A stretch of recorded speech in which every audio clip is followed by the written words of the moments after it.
Okay, so I want to spend a little time with you talking about. I mean, we've been talking about evolution, right? We've been talking about these ideas of Darwin and all these other components of science, and kind of dismissing the whole like religion God thing. But I don't think we could do that either. I mean, there's some legitimate discussions that we could have. We don't really have them in the Western world. We kind of think science is the answer, and I understand that as well. But the actual idea of dismissing the God argument isn't. I mean, can't really do that either. And what I mean by that is there's some stuff that maybe you have never heard of, and these are some of the things that actually prove or efforts to prove the existence of God.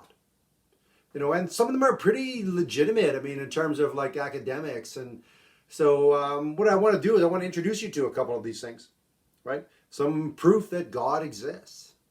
And the first one I want to introduce you to is one called the Ontological Argument, and you can see it right behind me here.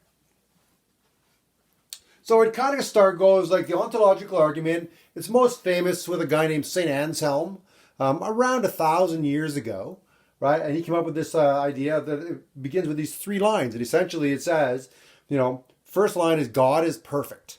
The notion of perfection, being sort of attributed to God, continually Christian, but not only Christian, right?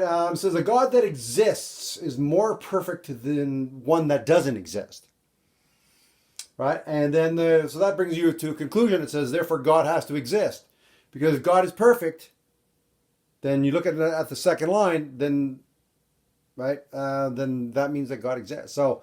This is known as the ontological argument, and it's a pretty legitimate argument. I mean, in terms of what it's trying to do, tough to argue.